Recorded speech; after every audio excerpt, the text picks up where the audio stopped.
देश और दुनिया में कोरोना वायरस की रफ्तार पर ब्रेक लगने की बजाय इसके मामले बढ़ते ही जा रहे हैं। भारत में पिछले 24 घंटे में कोरोना वायरस के 83,000 से ज्यादा केस सामने आए, जिससे कोरोना वायरस के मामलों का कुल आंकड़ा 29 लाख को पार कर गया। इसके अलावा कोरोना वायरस से जान गंवाने वालों की कुल संख्या 68,472 हो गई है। स्वास्थ्य मंत्रालय की ओर से जारी आंकड़ों के मुताबिक देश में पिछले 24 घंटे में कोरोना वायरस के 83,341 नए पॉजिटिव केस दर्ज किए गए, जबकि 1,096 लोगों की जान गई। इसी के साथ देश में कोरोना वायरस के कुल मामलों की संख्या बढ़कर 39,36,748 हो गई, जिनमें से 8,31,124 एक्टिव केस हैं। देश में कोरोना संक्रमण के बढ़ते मामलों के बीच रिकवरी रेट में सुधार दर्ज की गई है। केंद्रीय स्वास्थ्य मंत्रालय के शुक्रवार के आंकड़ों के अनुसार देश में अब तक 30 लाख से ज्यादा लोग संक्रमण से उबर चुके हैं और इस बीमारी से स्वस्थ होने वालों की दर 77.15% तक पहुंच गई है।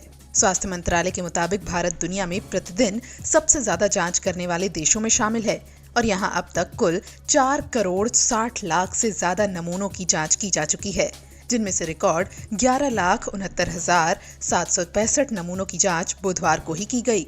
देश में बुलेट की रफ्तार से बढ़ते कोरोना वायरस के मामलों के बीच जो आंकड़े सामने आ रहे हैं, उसके अनुसार सबसे ज्यादा मामले जिन 5 राज्यों में से आए हैं, उनमें पहले नंबर पर महाराष्ट्र है, जहां 8,43,844 केस सामने आए हैं।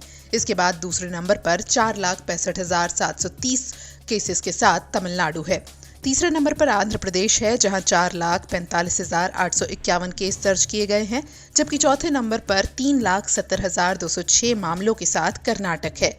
वहीं 5वें नंबर पर उत्तर प्रदेश है, जहां 2,47,101 केस दर्ज किए गए हैं। देश में इस वक्त 8.31 लाख से ज्यादा जो एक्टिव केस हैं, उनमें से 62% मरीज इन्हीं 5 राज्यों में से हैं। उधर राजधानी दिल्ली में भी कोरोना संक्रमण के मामलों में एक बार फिर बढ़ोतरी देखने को मिल रही है।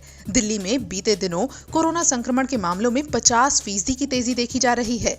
वहीं केंद्र शासित प्रदेश दिल्ली उन 5 राज्यों की लिस्ट में भी शामिल है जहां कोरोना संक्रमण से हुई मौतों की दर सबसे ज्यादा है। कोरोना वायरस से हुई मौतों का 70% हिस्सा जिन 5 राज्यों से है, उनमें महाराष्ट्र, तमिलनाडु, कर्नाटक, दिल्ली और आंध्र प्रदेश शामिल है। वहीं गौर करें तो गुजरात में भी तेजी से मामले बढ़ रहे हैं। बीते 24 घंटे में ही राज्य में कोरोना वायरस के 1,325 नए संक्रमित मामले सामने आए। इसके साथ ही संक्रमितों की संख्या यहां बढ़कर 1 लाख के पार चली गई है और कुल संक्रमितों की संख्या 1,03,75 हो गई है। उधर केरल के मुख्यमंत्री पिनरई विजयन ने ओणम के बाद राज्य में कोरोना वायरस के क्लस्टर के उभरने का खतरा जताया है। उन्होंने लोगों से अपील की है कि वो ज्यादा सफर करने और भीड़भाड़ वाले इलाकों में जाने से बचें। विजयन ने कहा है कि अगले 2 हफ्ते केरल के लिए काफी अहम होंगे। इन बढ़ते मामलों के बीच देश अनलॉक 4.0 में एंट्री कर चुका है। मेट्रो सेवाएं भी शुरू होने वाली हैं, क्योंकि कोशिश है कि कोरोना वायरस की चुनौतियों का सामना करते हुए लोगों की जिंदगी को भी पटरी पर लाया जाए। इस बीच कोरोना वायरस के चलते जेईई नीट की परीक्षा स्थगित करने की 6 राज्यों की 6 कैबिनेट मिनिस्टर्स की पुनर्विचार याचिका को सुप्रीम कोर्ट ने खारिज कर दिया है।